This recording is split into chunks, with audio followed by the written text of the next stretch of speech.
미국에서 목회자와 평신도 사이에 영향력을 주고 있는 명망 있는 작가 로버트 허드넛은 그의 저서 소명이라는 책에서 하나님의 사람들은 어떤 삶의 정황 속에서 하나님의 음성을 들을 수 있는 리스닝 포인트, 하나님의 음성을 듣는 자리에 이르게 된다라고 말하고 있습니다.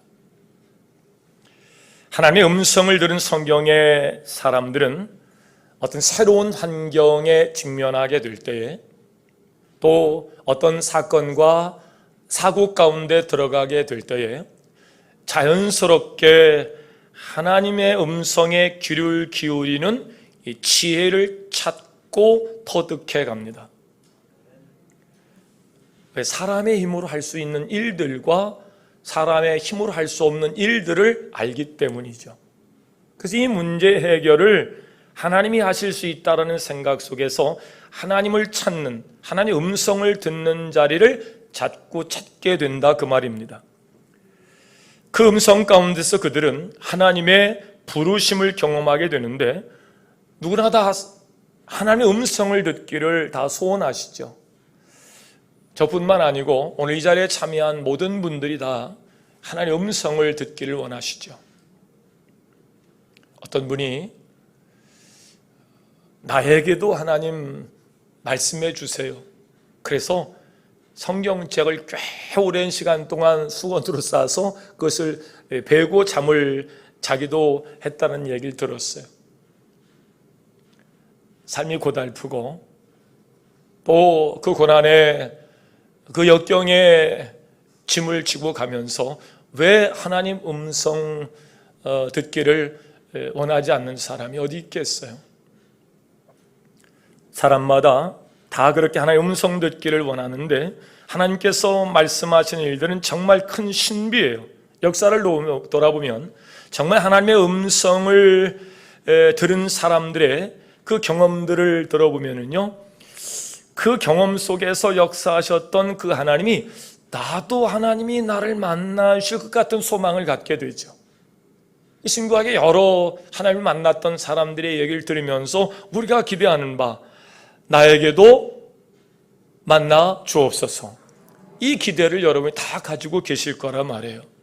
물론 하나님을 만날 수 있는, 하나님의 음성을 들을 수 있는 방법이 여러 가지가 있을 수 있는데 그러나 너무나도 명확하고 확실한 한 가지 방법은 1600년에 걸쳐서 40여 명의 저자들에 의하여 그렇게 완성된 그 성경, 이 천년의 역사 가운데 우리는 그 하나님의 말씀으로 하나님의 음성을 듣고 하나님을 만나게 된 줄로 믿습니다. 그렇습니다. 성경을 통해서 우리는 하나님의 음성을 듣고 하나님을 만났습니다. 또 하나 우리가 하나님의 세미한 음성을 듣게 되는 두 번째 방법은 다름이 아닌 우리의 삶 가운데 일어나는 이런저런 사건 속에서 우리는 하나님의 음성을 듣고 하나님을 만나게 돼요. 자, 그러면 성경에는 그렇다고 치도 이런저런 사건 속에서 하나님을 만났다고요?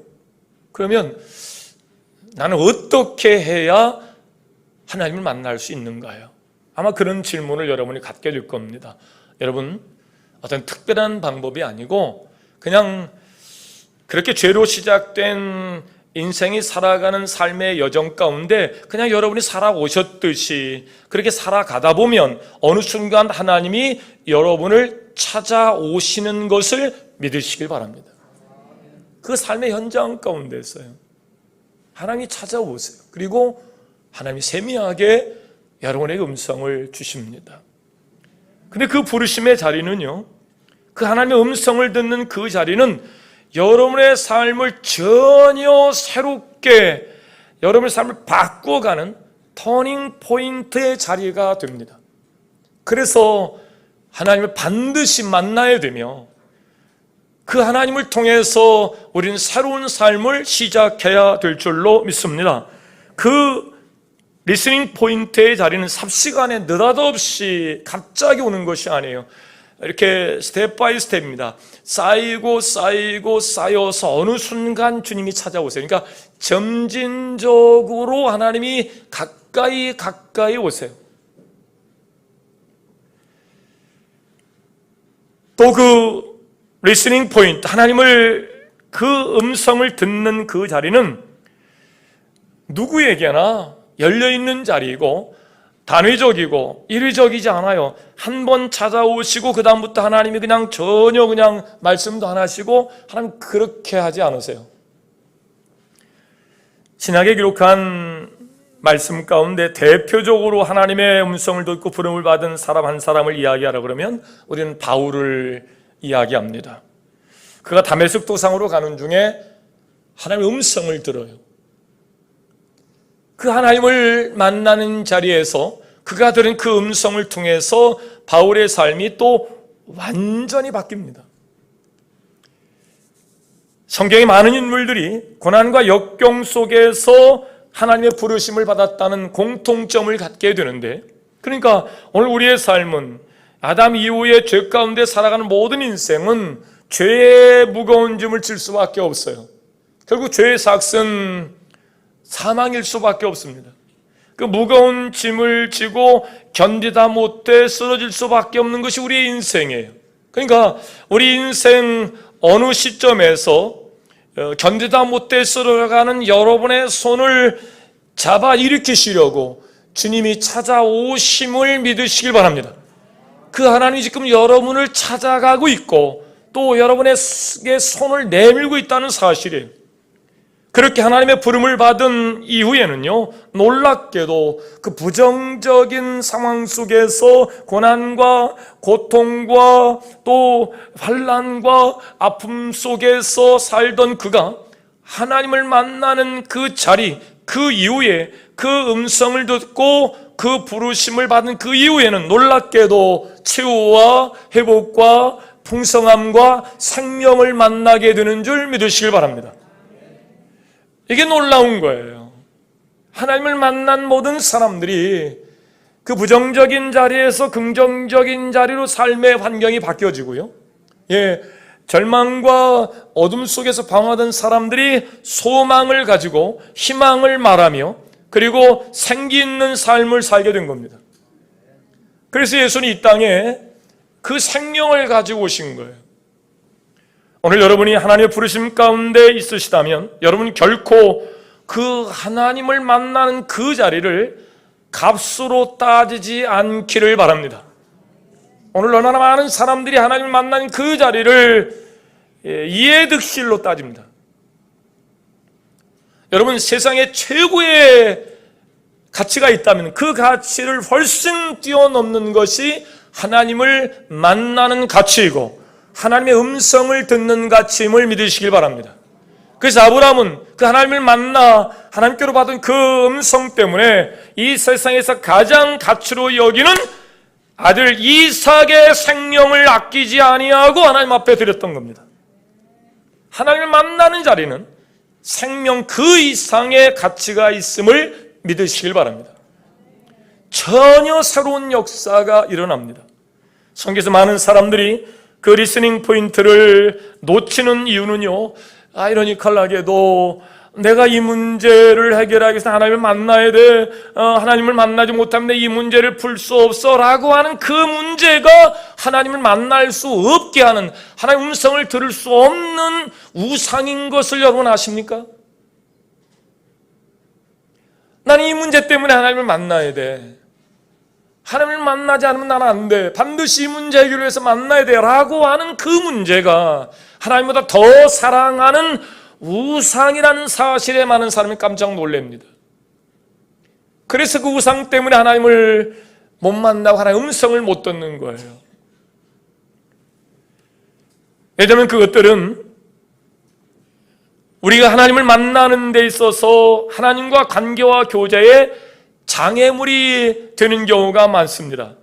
현재 그것들은 하나님을 반드시 꼭 만나야 해 라고 이야기하는 그 우상의 것들을 제거하면 하나님께서 준비하신 훨씬 더 풍성한 삶으로 나아가고 있는 여러분을 발견하게 될 줄로 믿습니다. 그게 하나님 만난 사람들의 비포 애프터입니다. 하나님 만나는 그 자리에 가기까지는 그것이 없으면 큰일 나는 줄 알아요. 그것 때문에 또 하나님을 만나야 되겠다고 욕심을 부리기도 합니다. 근데 하나님을 만나면 그것이 아무것도 아니라는 사실을 깨닫게 됩니다. 결국 여러분의 영혼을 짓누르고 있는 것으로부터의 돌파구가 되는 것은 하나님의 부르심이며 짓눌림을 받는 그 시점이 바로 리스닝 포인트, 하나님의 음성을 듣는 시점입니다. 그러니까 여러분이 짓눌리면 짓눌릴수록 하나님이 여러분 앞에 가까이 오고 있다는 사실입니다. 밤이 깊어지면 깊어질수록 새벽이 가까이 오고 있는 이치와 같아요. 하나님 그렇게 인류를 사랑하고 계시며 인류 구원을 위하여 모든 것을 아끼지 아니하고 우리에게 내어준 바 된 그 사건이 바로 2000년 전 독생자 예수가 이 땅에 구원자로 오신 사건입니다. 초대교회 이레니우스는 우리에게 이렇게 얘기하고 있습니다. 당신을 부르시는 분이 하나님이신지 아니신지를 분별할 수 있는 방법이 있다. 그 방법은 하나님을 만난 이후에 그의 삶에 생기가 있는가, 그의 삶에 온전함이 있는가를 통해서 그가 만난 분이 하나님인지 아닌지를 구별할 수 있다. 그런 얘기예요. 바울은 하나님의 부르심을 받은 이후에 마침내 온전하게 산 것이 무엇인지를 우리에게 보여줍니다. 새로운 피조물이 됐어요. 예수 생명을 가진 그에게 그 생명으로 싹이 나고 꽃이 피고 열매 맺도록 도우시는 성령님이 바울과 함께하면서 성령의 9가지 열매가 맺혀가면서 하나님 형상의 회복을 이룬 자의 삶, 완전한 자의 삶을 보여주고 간 사람이 바울입니다. 우리 하나님을 만나면 우리의 삶이 그렇게 달라집니다. 우리의 삶이 온전해집니다. 하나님의 형상을 따라 창조될 때 우리는 완전한 자였습니다. 근데 결국 선악과를 먹고 죄에 빠지자 권세 없는 자가 다스리라 그랬는데 다스릴 권세가 없으니까 다스릴 존재 앞에 나무한테 가서 다스려 달라는 거예요. 코끼리 앞에, 소 앞에 다스려 달라는 거예요. 심지어는 어떤 나라는 원숭이를 놓고 신이라고 여기는 그런 나라도 있어요. 뭐가 없으니까, 우리 안에 하나님이 주신 권세가 없으니까 일어나는 현상입니다. 바울은 하나님을 만났습니다. 그 음성을 들으며 그 음성의 새로운 삶의 터닝포인트가 하나님을 만나는 자리가 되었습니다. 그 음성을 듣고 그의 삶은 온전해졌습니다. 성령의 열매, 사랑과 희락과 화평과 오래 참음과 자비와 양선과 충성과 온유가 절제가 균형 있게 바울의 삶을 설계합니다. 그리고 그의 삶을 이끌어 갑니다. 그리고 열매를 맺혀 갑니다. 여러분의 삶 가운데 이런 열매들이 맺힐 때 여러분은 여러분을 부르신 분이 하나님이란 사실을 믿으십시오. 하나님은 어떤 자리에 있는 자에게 찾아가셔서 어떤 자를 부르시는가? 첫 번째, 고난과 역경 가운데서 하나님의 부름을 받은 한 사람을 소개하겠습니다. 바로 아브라함입니다. 아브라함의 아버지는 바빌탑 사건 이후에 열방으로 흩어진 자들 가운데 우상을 숭배하기에 필요한 직기를 만드는 가내 숭업에 그런 부모를 둔 자였습니다. 영적인 존재밀과 자기 영적인 존재라는 사람을 모르고 살던 사람이었습니다. 인생 뭐 있어? 먹고 죽은 귀신은 때깔도 좋대. 짐승처럼 약육강식 적자생존의 법칙에 의해서 죽지 않으려고 우열을 가려서 비교 우위를 누리려고 그렇게 힘써 육신을 위해 살던 사람이에요. 근데 하나님이 그를 찾으십니다. 그리고 부르셨습니다.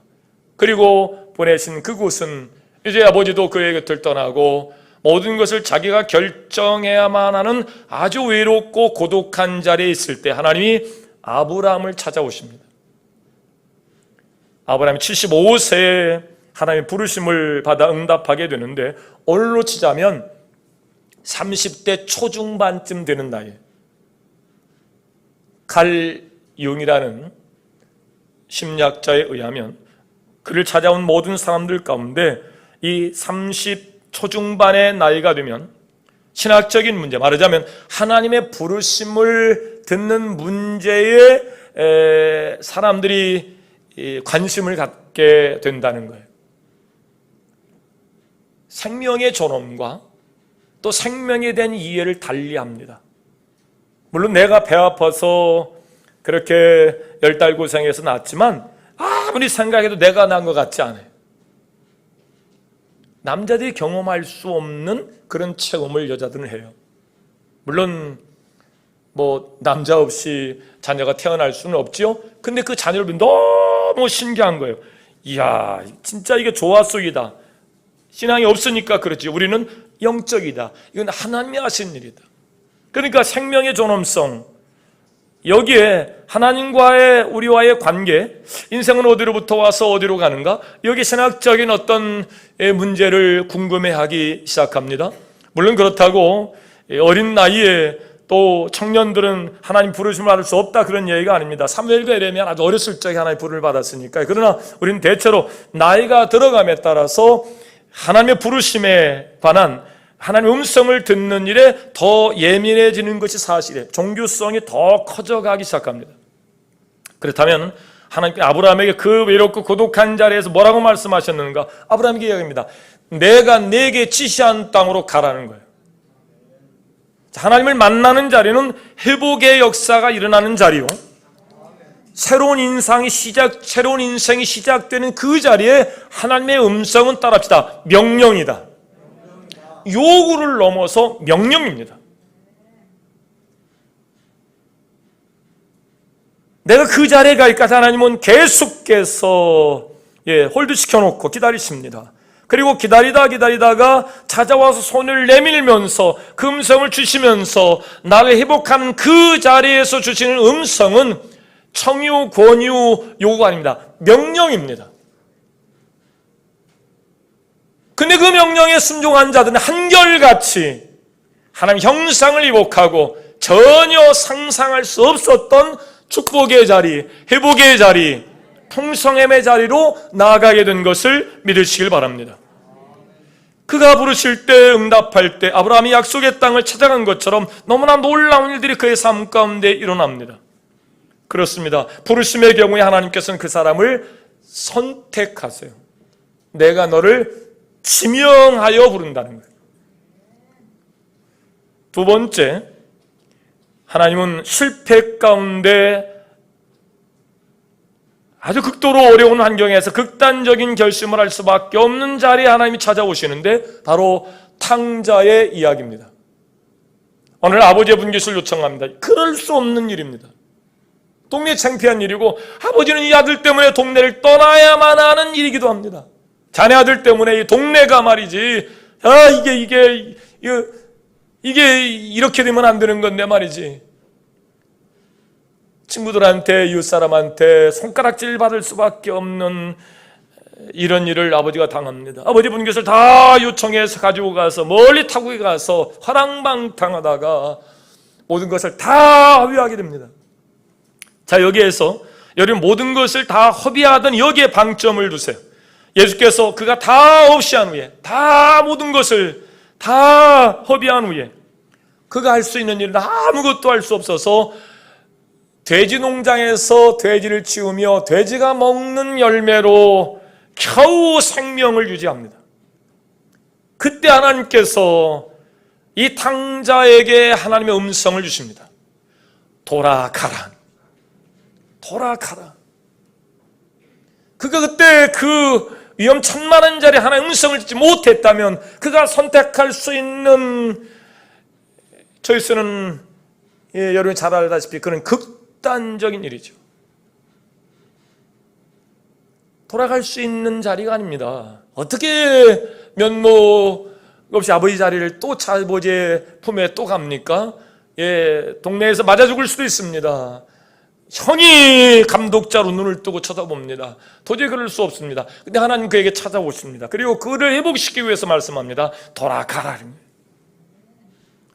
그 음성을 듣고 그가 아버지 집으로 돌아갑니다. 실패는 여러분을 밑바닥까지 끌어내리며 그곳에서 우리는 마침내 겸손을 배우게 됩니다. 겸손은 하나님을 만나는 자리인 것을 믿으시길 바랍니다.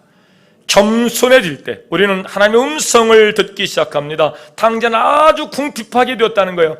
겸손할 수밖에 없습니다. 돼지가 먹는 열매를 먹는 자가 뭔 교만이고 뭔 자존심이 있겠어요. 다 내려놓은 겁니다. 여러분, 우리는 지극히 궁핍할 때 하나님을 만나게 됩니다. 이 궁핍, 이 니드는 하나님을 만날 수 있는 아주 가장 중요한 또 삶의 여건이기도 합니다. 우리의 삶이 밑바닥까지 떨어졌을 때, 혼자이며 실패했을 때, 가진 자원이 다 바닥났을 때 하나님께서는 전에 없이 우리에게 오셔서 그 음성을 주십니다. 그 음성은 회복시키는 음성이요, 치유하는 음성이요, 원래 우리가 가졌던 하나님의 형상을 얻을 수 있는 그런 음성입니다. 탕자는 그때 자기의 삶을 돌이킵니다. 오늘 베드로를 보세요. 고기가 안 잡히는 거예요. 근데 예수님 오셔서 깊은 데로 가자는 거예요. 아니, 베드로의 고백으로는요, 그게 베드로는 거기서 잔뼈가 굵은 사람이에요.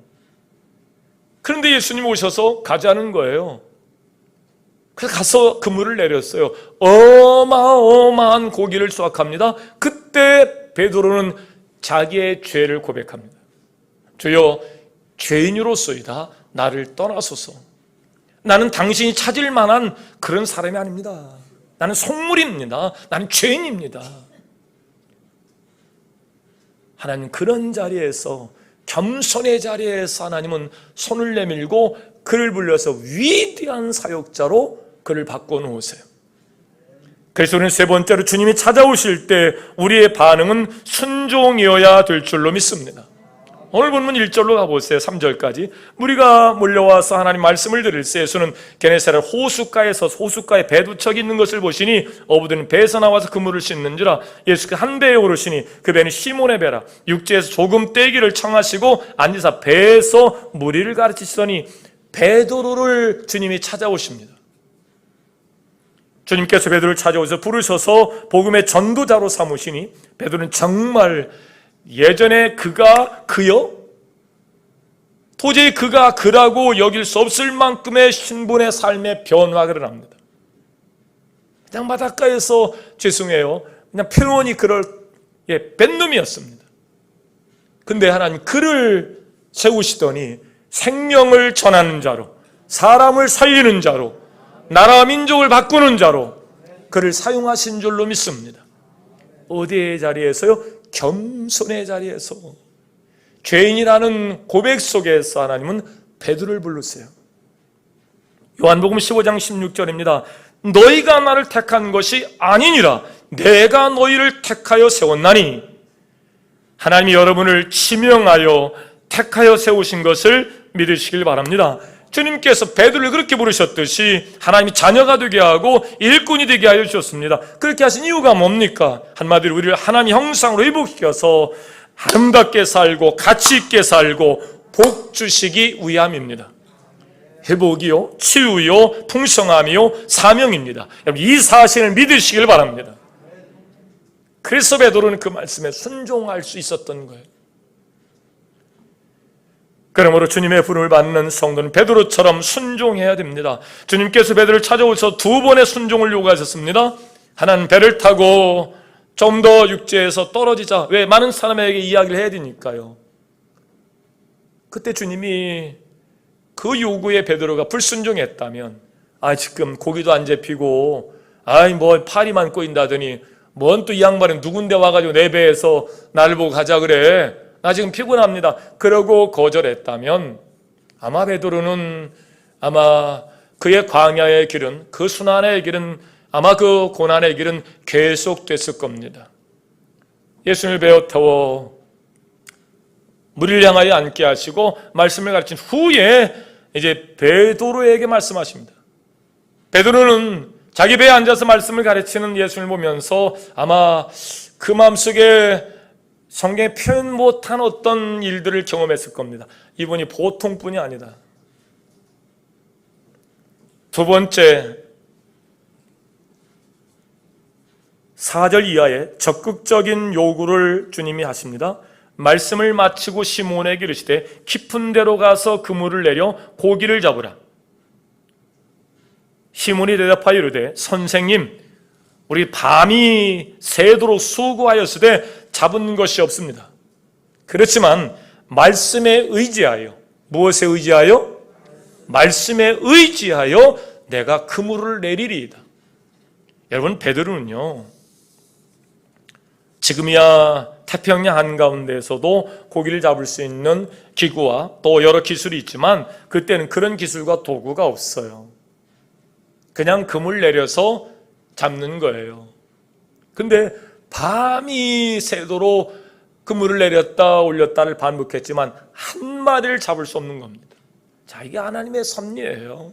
하나님이 찾아오시는, 아무리 이래도 안 되고 저래도 안 되는, 여러분, 그럴 때 우리는 하나님이 지금 가까이 이 사람을 만나시려고 가까이 오시고 계시다는 사실을 우리는 먼저 부름을 받은 사람으로 깨닫게 됩니다. 주님 오셔서 깊은 데로 가자는 거예요. 베드로의 상식으로는 낮에는 얕은 물가에 고기들 올라와서 수족 가운데 있고 그렇게 그물을 내려야 되는데 깊은 데로 가자는 건 상식적으로 맞지 않습니다. 거기에 곧자도 모르는 분의 이야기로 들을 수 있습니다. 그러나 자기 배후에서 말씀을 가르치는 예수님의 위엄을 보고 내 생각으로는 그렇고 밤새 수고해도 못 잡았지만 하나님의 말씀에 의지하여 내가 깊은 데로 가서 그물을 내리리다. 5절 보세요. 선생님, 우리 밤이 새도록 수고하였을 때 잡은 것이 없지만은 말씀에 의지하여. 무엇에 의지하여? 말씀에 의지하여. 영어 성경으로는 because you say so. 당신의 말대로 내 경험, 내 지식, 내 판단, 내 생각대로 아니고 because I think so. 내 생각이 아니고 you say so. 당신의 생각대로 내가 하리다. 여러분, 하나님의 부름에는 내 생각으로 이거 순종해, 이거 말어, 이해득실로 그렇게 따질 것이 아니고 당신의 뜻대로, 당신의 말씀대로, 당신의 말씀을 의지하여 내가 순종하리이다. 그때 역사가 일어남을 믿으시길 바랍니다. 내 생각으로 이건 될 것 같아, 이건 그렇게 선택하는 것이 아닙니다. 내 생각으로는 도저히 안 되는 일이지만 당신 말씀이니, 당신이 그렇게 요청하시니 당신의 말씀대로 내가 하리이다. 그때 하나님의 역사가 베드로를 통해서 일어나게 된 줄로 믿습니다. 놀라운 일이었습니다. 생전 그런 경험을 해본 적이 없어요. 어떻게 깊은데 그물을 내려서 그 바다를, 그 공예를 너무나 잘하는 베드로였습니다. 근데 이 게네라 호숫가에 도대체 그런 역사가 없었는데 어떻게 하나님은 역사를 주관하십니다. 하나님이 베드로를 지금 붙잡아 세우시는 과정에 못할 것이 없습니다.